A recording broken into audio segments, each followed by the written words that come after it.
the kids who fought back during the Colorado school shooting, and how they're demanding adults grow up and work together to find solutions. Plus, Oscar winner Anne Hathaway talks about doing the hustle with Rebel Wilson, and if she'd answer the call to play a female James Bond. And Dr. Jennifer Ashton shares how her family was shattered after her ex-husband took his own life and how they picked up the pieces. Let's go! Here come Hot Topics with Whoopi, Abby Huntsman, Joy Behar, Sunny Hostin, and Meghan McCain. Now, let's get things started.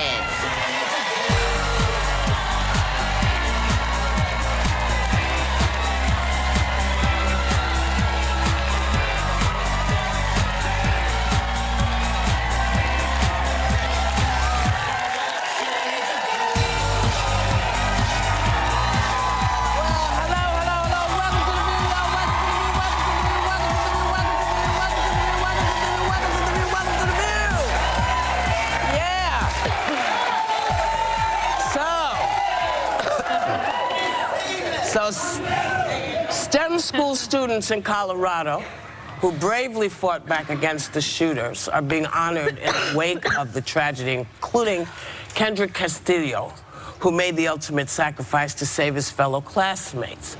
Here's what his dad said about losing him. My life stopped yesterday when I found out the news that he was deceased. You know, I mean, literally we wake up and go to work every day and come home. We do things together for him. You know, that's not there. You know, it's taken from us. But he did what he had to do, and I knew that was my son's nature. That was who he was. He's going to protect people. Yes, he told his son not to be a hero in an active shooter situation. And his son answered that he was raised to help other people and wouldn't think twice about taking action, because that's how he was raised by his mom and dad. And unfortunately, isn't this the wake-up call that we all have to have these conversations with our kids now? Yeah. But how many wake-up calls do we have to have? As many as it takes. And how many more lives have to be taken? As many as it takes. You know, I think that is the hardest part, is just this keeps happening and happening and happening. And he's a hero. That he was an only child, but the school was his family. Yeah. And so he lunged to stop the shooter, or to try to just give the students some time to hide. And he obviously saved many lives. But my issue is that the kids are the adults in this conversation. It is the kids, time and time again, that are saying, we need a change. Yeah. We don't want to live in fear anymore. Yeah. We don't want to lose the friends that we love. Why are they the ones that are handling this? Yeah. DC's not handling it. The adults aren't handling it. It's the kids. It is the shame of this country that the children have to protect their other children. Yeah. It is the shame of this country, and that we have so many feckless leaders who do nothing about this situation. How many children have to die before somebody does something? Well, it was in New Zealand. It took one mass shooting for them to ban all assault weapons. Not that this was an assault weapon situation, No, it was not. but many of them are. In Australia, it took just days to ban automatic and semi-automatic weapons. They took a stand. Of course, they don't have a Second Amendment. We mocked kids who took a stand. We mocked them. We mocked families who lost children in Sandy Hook. So how do we get that conversation going? Because clearly the divide line is not working. You know, 18 years old, to have your life stolen from you, as the mother of a 16-year-old, I was so horrified. I cried, but as Joy said, you know, our kids are having to protect each other. Yes. And it's mortifying that that's the state of our country. I know when we had Dr. Jill Biden here yesterday, as a teacher, she said one of the things that she does first day of class is that she has to teach her kids about active shooter situations.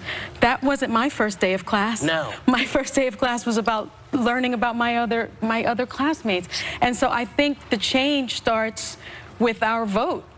You know, she said that Joe Biden would take care of this. Right. And so But we we've got know to that vote people folks have out that aren't tried. going to take care of this. People have tried to take care of it. People have, on both sides, people have tried to take care of it. So the question is, since the conversations are so polarized, how do we get past the polarized part and actually start having the conversation? Because, you know, politicians have been shot at, you know, children are getting shot at. So there's a conversation that isn't happening, and I'm trying to figure out why I think not. they have to follow the money, don't you, and see where all this money is going. Usually that's the situation. That's what's really behind everything that's like this. Or is it power? There was a vigil yesterday with these students and at Highlands Ranch High School, and there were actually two politicians, Senator Michael Bennet and Congressman Jason Crow, who were speaking out about the need for gun control. And actually several hundred students walked out chanting mental health because they want more emphasis on what's going on with like these alleged shooters who had a history of mental health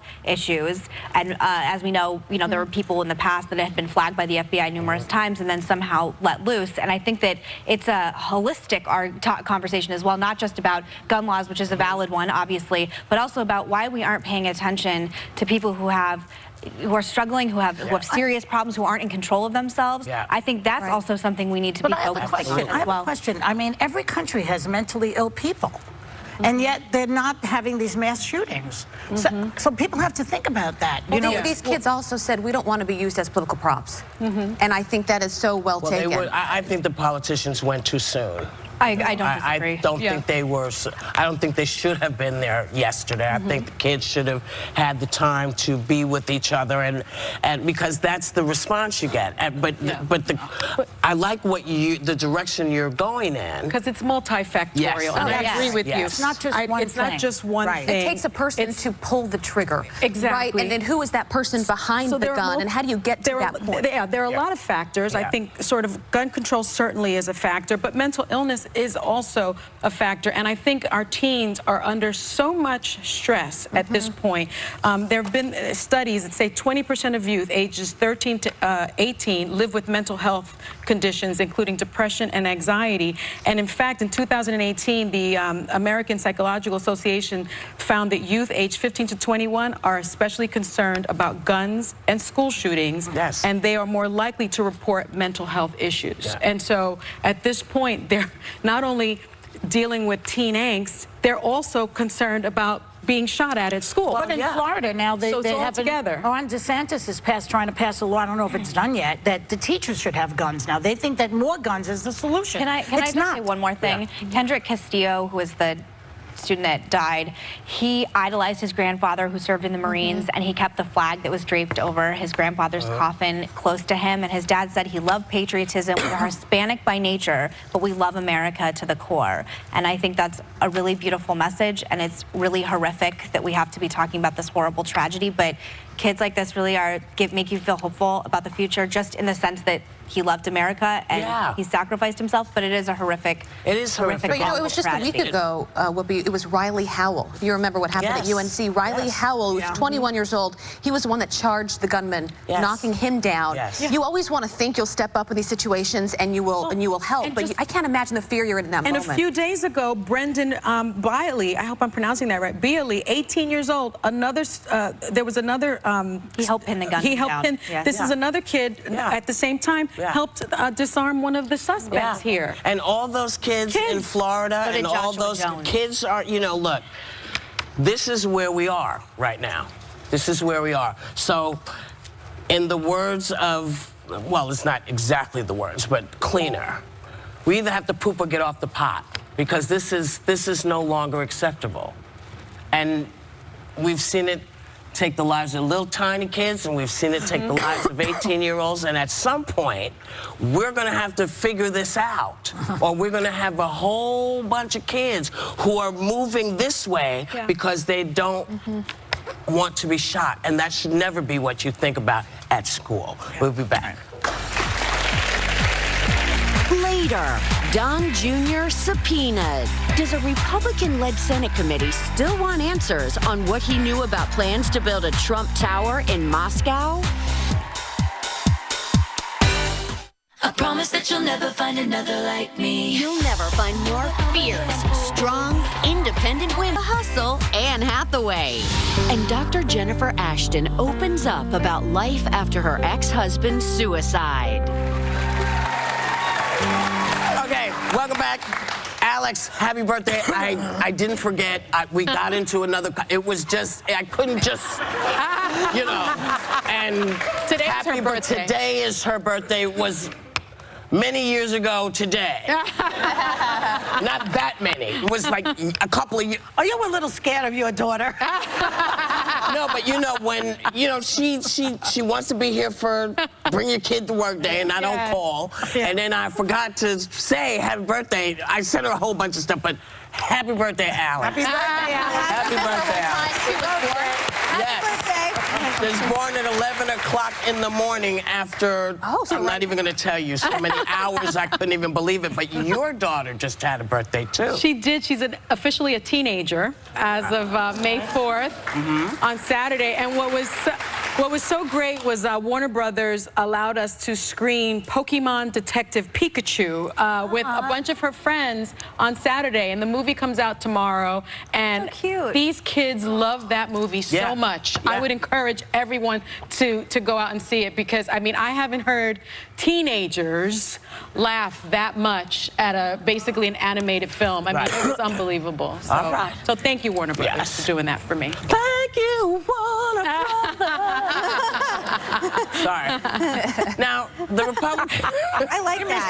Please do that again. That was good. Yeah. Well, I just, you know... I like that version of that. Yeah. We should all do it. On three. One, two, three. You do it. Thank you. They're going to use that in an ad. That's what I'm afraid of. So the Republican-led Senate Intelligence Committee is not done talking with an oxymoron. Donnie Jr. Senate intelligence.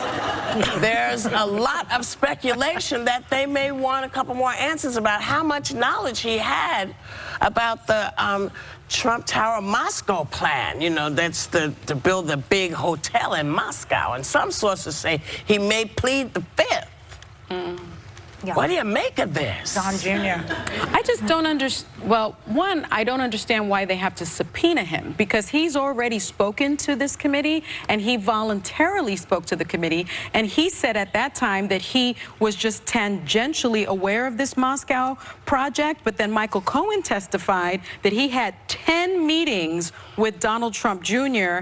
and Ivanka Trump to talk to them about the Moscow Tower project. And they both said they were really peripherally involved. There wasn't really much involved. What's so interesting about this, it's the first congressional subpoena that we know of for a Trump family member. That tells me that he didn't want to voluntarily come back. But it's also a bipartisan effort. Yes. Senator Burr, who's well respected in Republican circles. He's a Republican. But And in Mark my Warner, opinion, I feel Democrat. like Senator Burr, his job, he doesn't want to be lied to. He wants to get to the bottom of what happened, and clearly there's still some question marks, so we don't really know exactly why they want to bring him back. Well, it must be, is Mike Cohen telling the truth? Were you briefed 10 times, or were you just peripherally involved? Well, I don't understand this either, because he did 8 to 9 hours of testimony in front of Senate Intel already, and 27 hours of testimony in front of various committees in total. That's a lot of testifying. And I want to know if he's going to be out in front of Congress. You're making me laugh, Whoopi. He's going to be pulled out in front of Congress, and, you know, we're going to watch it live, because this is a guy, you have to think about how insulated he is. He pretty much only does interviews with people who are like-minded, people on Fox. You know, he's in circles where he's like a beloved figure. And it'll be interesting to see someone who's insulated as a beloved figure be forced to testify in front of people who... Is he beloved? In Trump circles, In his circle. but Trump-based people. I think he also feels kind I mean, no, I'm just... He also feels... I'm like, who's beloved? But I just Donald he's Trump not doing Jr. He's not doing beloved, interviews really? on He's not Sunday going out. shows Yeah, with he's not going out. here. Yeah. But I also think he feels vindicated right now, because remember there was all this talk about, you know, is Trump Jr. going to go to jail, you know, once we hear more about the Mueller report. And if you read his tweets right after the report came out, I mean, he feels like there was a lot to celebrate. So it would be interesting to I see. don't know if he say that. feels that way now. They all say that, read though. it. They all say I'm exonerated, case closed. Meanwhile, the Democrats are sending them subpoenas up the wazoo. Isn't this what you So it's not wanted, so though? easy. Didn't you want to see Tim testify, Joy? Wasn't I would this love one of to your... see every one of them on television testifying. Yes, I would. That is must-see TV. Is it so that you can gauge their truthfulness? Yeah.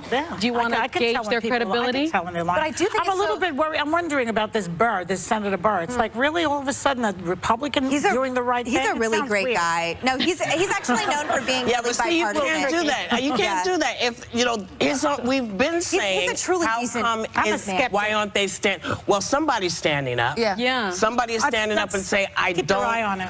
Well, the fact that he said out loud, I want to see him in my office. It's like on the principles. I want to see him in my office this afternoon. And a subpoena means you better come. Yeah, you better come to my office. Well, you know, I used to think that. Doesn't it mean you have to and you'll go to jail if you don't? That's what it used to be. We'll find out, Steve Mnuchin, won't we? We'll find out if you end up. We'll find out if you go to jail because there's a subpoena. I'm not going to jail. Everybody else going to jail. I didn't take a Trump Tower. Been there, done that. We'll be right back.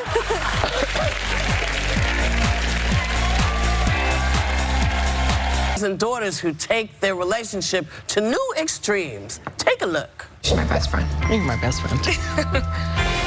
If the water is still hot, we will share the bath water. I have the strongest influence in her life, and without my blessing, I doubt if she'll take it to the next step with you. Would you accept my love? This is not right. What do you want me to do, give it back? Yeah.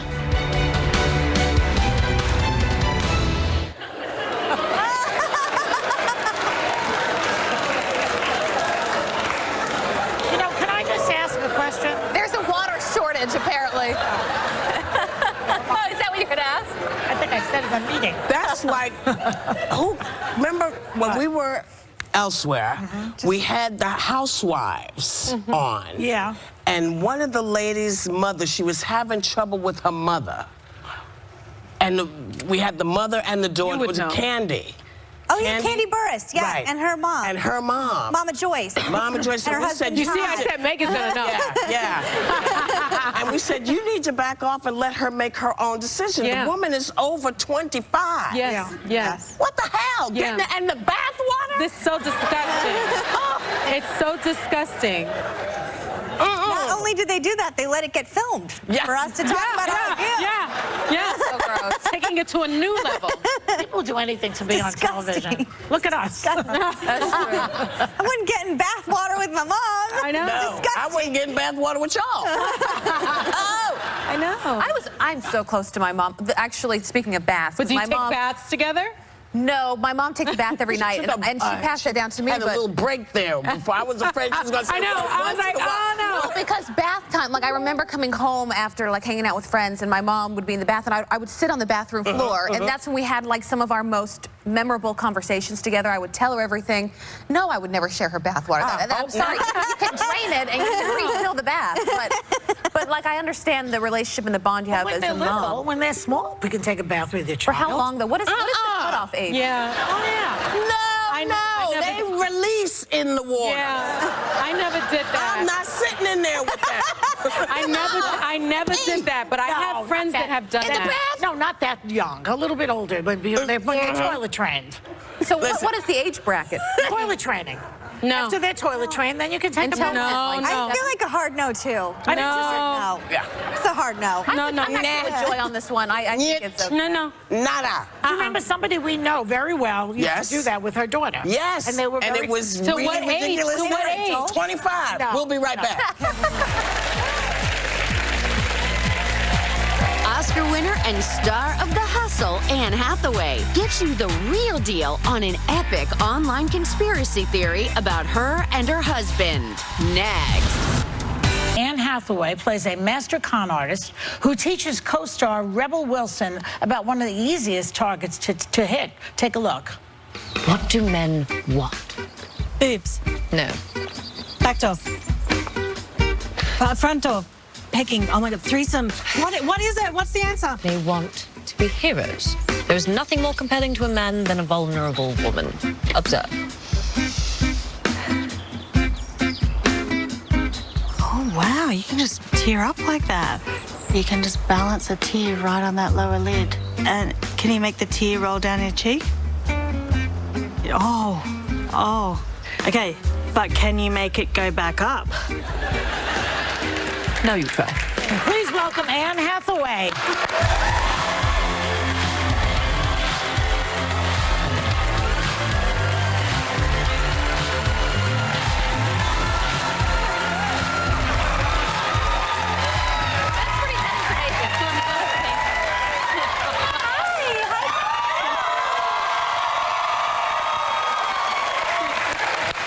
Amazed that actors can just start crying like at the drop of a hat. How do you do that? What do you think about in that moment? I try not to think, actually. I'm trying really hard not to think. I don't know. It just, you know it's coming up, and so you kind of think about what would make the character, like what would make them emotional. And then I read something Bryan Cranston said once, which is he said, when you know you have a big crying scene, drink a lot of water 3 days before so you don't get dehydrated. And it works. Bryan Cranston knows how to act, as it turns out. So the tears come faster when you're hydrated, is that? Well, yeah, and you can do more takes because, you know, sometimes you would, I don't know, you could exhaust your tear ducts. Wow. Does that sound like it makes sense? That would great. That happens. Right? That is an amazing acting tip for those of you out there. It would come in handy in your personal life also. No, I use it for good. Only for good. Could come in handy. Just saying. So even though this film is a remake of the 1988 comedy Dirty Rotten Scoundrels, which was very funny with Steve Martin and Michael Caine, yes, you believe that your con woman is not in fact rotten. Why not? Well, I think, look, I think it's all contextual, but I do think there's a difference between female con artists and male con artists. Gosh, that's a hard thing to say. I know. And I think that when you look at kind of the way the world is stacked currently and pay inequality, and you figure that women, depending on their race, make anywhere from like 54 cents on the dollar for every dollar a white man makes. It's up to 78 cents. Yeah. You figure we're the ones getting conned. The system's kind of rigged against us, so I don't think... So if you play by the rules... If you play by the rules, you are getting taken advantage of. So I don't think my character feels bad at all about taking money. But that's like shoplifting because of the Trump administration. Well, I blame it on them if I lifted that lipstick. How's that working out for you? Here, I got a few items. I would love to talk about your shoplifting past, but we have to move on. Okay, all-female reboots are a trend right now, and you're obviously on board for with Ocean's 8 and now with your new movie, The Hustle. Some people right now are calling for James Bond to be played by a woman. What do you think of that idea? Why not? Yeah. Why not? I mean... think of, oh my gosh, like, isn't your mind exploding with ideas of women who would be amazing at it? It's so important to for all of us to see ourselves up there. And that was one of the reasons why I was so excited about making The Hustle. Because no, we're not at the absolute forefront of inclusion for everybody. We could have done a better job. But we did add to the conversation positively about gender, and I'm really proud of that. You've always been, at least to me, a role model. I cannot tell you how many times I watched Princess Diaries. It's kind of weirding me out. They do. Well, I gotta tell you, my younger sister, when Princess Diaries came out, she was like 5. She genuinely thought I was doing the movie for the longest time, and I'm like, that's the biggest compliment to me. Yes, it did. But then I'm allergic to cats, so when she found out that you had a cat in the movie, she's like, that explains it. But I do want to ask you about how your life has changed, because you do have a 3-year-old boy, and Meghan Markle and Prince Harry just had their boy. Isn't that wonderful? It's so beautiful. Amy Schumer had her baby too. Yes, like within hours of each other. It's so But you actually look to Prince William and Kate as inspiration. Yeah. There was an article about a parenting technique that they did, and it was about how they, when they want to communicate with their kids, they get down on their level and make eye contact. That's important. And I started doing it, and I swear it made a difference, because not only was I able to communicate with him, and I think it empowered him, but I could see what he was seeing. You know, you look at the world. How big it is. How big it is, and that thing that feels totally normal that might be scary to him, or something that we might overlook, is really fascinating right at that level. So it was a good, you know, Kate and William, they're doing a good job. Well, you also don't drink anymore. I don't raising drink kids, anymore. and you don't apologize. I'm a traitor. You don't apologize for anything. That's not entirely true. I apologize when I need to, but I just find it's a funny thing. It's a funny thing growing up, and you ask me what's different, and I think about who I was when I made the Princess Diaries and how little confidence I had, but how ambitious I was. And those two things were not a comfortable mix for a very long time. And it took me a really long time. Actually, it took until having my son and connecting with a certain, I don't know, I just had a realization that inside every single one of us, there is something that is sacred and there's something that is pure.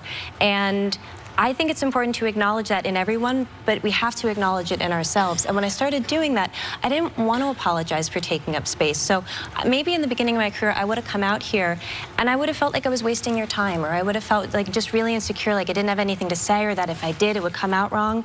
And I don't feel like that person anymore. I'm really happy to be here with you. I'm really happy to be here with all of you. This is so funny. You have the same name as William Shakespeare's wife, Anne Hathaway. I didn't know that. Some people have pointed out that your husband bears a striking resemblance to William Shakespeare. Internet conspiracy theories think that this is more than a coincidence. Wow. Are you married to, I don't know, a descendant, perhaps? Yeah, a descendant of William Shakespeare. Look at that. I'm sorry, my husband is so cute. Like, he's just so adorable. So cute. Shakespeare's cute too. I don't know. Yeah. I have no idea. But it did kind of become a thing. Yeah. It was a thing. And then one rumor was that we've been reincarnated together. Oh, I really like that. Which obviously is true, you guys. You know what? Let that part go viral. We intended this. We planned this back. 1602, we were like, let's do this again. And I'm like, but I want to wear pants this time. Well, when your husband starts writing plays, then we'll know it's really true. Exactly. Exactly. It was so nice to have you here again. And The Hustle is in theaters tomorrow, just in time for Mother's Day. We'll be right back.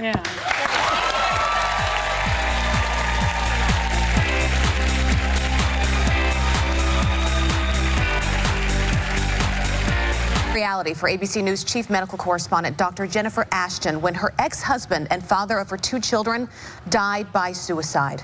She opens up about it in her new memoir called Life After Suicide, Finding Courage, Comfort, and Community After Unthinkable Loss. And she joins us right now. Dr. Jennifer Ashton. Good to have you. You know, this hits close to home for me, and I would imagine every single person in this room in some way is connected to suicide. It was just 2 years ago, not that long ago, your ex-husband took his own life. You were co-parenting Alex and Chloe, 18 and 17. How are you 3 doing right now?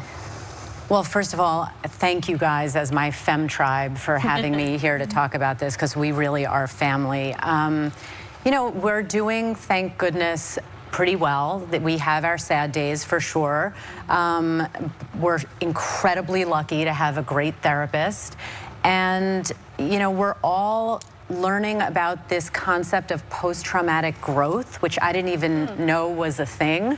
It's a real thing in psychology, and I think my daughter said it really well, and I talk about this in the book. She said that she remembers a week after Rob died thinking, I have 2 choices. I can let this destroy me, or I can use it to help me become a better person. Wow. And I feel like that's what we're all doing.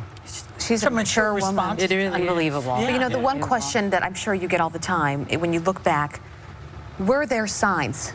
Were there moments where you thought, maybe we should have noticed something was going on? I mean, you can imagine as a doctor, married to a doctor for 22 years, that those questions go through my mind pretty much every day. Rob didn't have any of the classic signs that we learn about in medical school. And we had just gone through what we were calling an evolved divorce, which then in retrospect, I thought maybe the reason it was so evolved is because he was slowly pulling away from life. But, you know, no one who loses someone to suicide ever gets answers to those questions. No. They never come. They never know. And the proceeds of this book are being donated to suicide prevention organizations in Rob's honor. And we talked at this table a lot about suicide. And one of the things that comes with suicide in your sphere is the stigma. Yeah. You get stigmatized, or you stigmatize yourself. Yeah. You start to sort of pull away in odd ways. How did you realize that this wasn't on you? Well, I'm still learning that every day. But you're right, Whoopi. I mean, there's like a scarlet letter for this. And if in 2019 we can't talk about these things and people still feel like they have to whisper about them, we're never going to be able to fix it. And why do people whisper about it, do you think?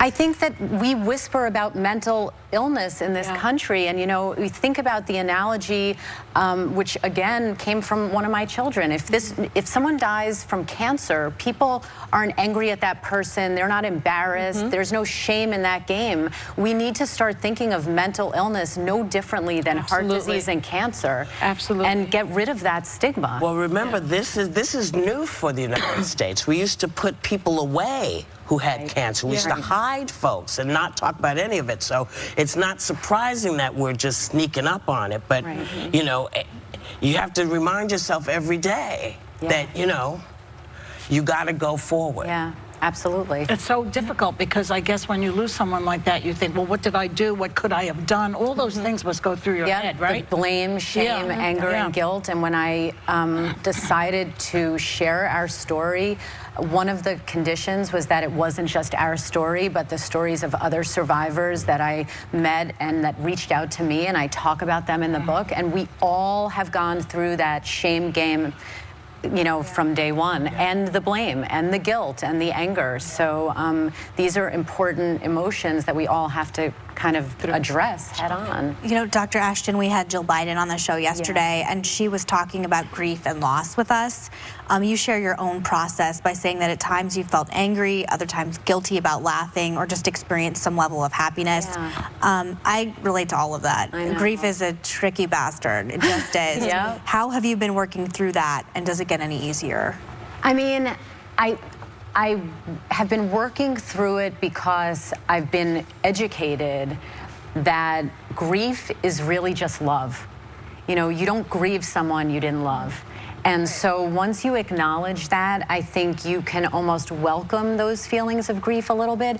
And then I learned another concept for the first time as we were going through the healing process called multiple truths, which is really this issue of how you, right, Whoopi? Like, you can feel tremendous pain and grief and sadness because of one thing, and then literally at the same time, joy, happiness, and one feeling does not negate the other. And you have to know that, or you'll never be able to recover. Oh, I love that. What else have you learned? Anything else? Oh my God! I mean, you know, well, I'm learning. I'm learning every day, Joy. And you know, as any parent knows, my kids teach me every day. And one thing, you know, that I talk about in the book is that my kids, with their spirit, have really shown me how they live every day in a way that honors their father's spirit. I know you do too. And that's incredibly inspiring. You know, you also talk about in the book about this new life in terms of living as a solo parent, which really means your kids only have one parent to rely upon now. And that in the time that's passed, that's been very scary for you.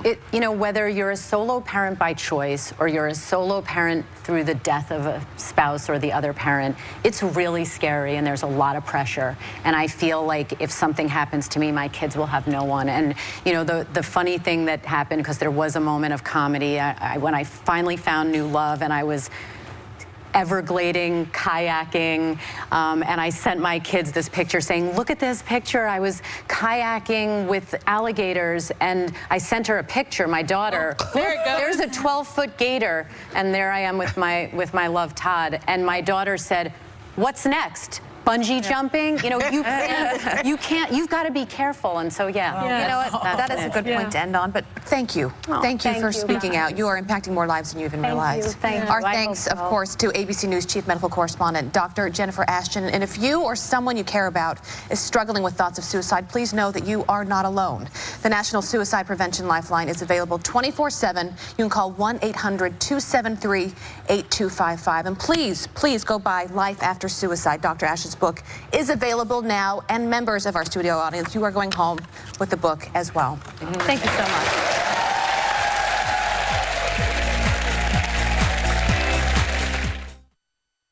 we bought a house in a neighborhood with a lot of other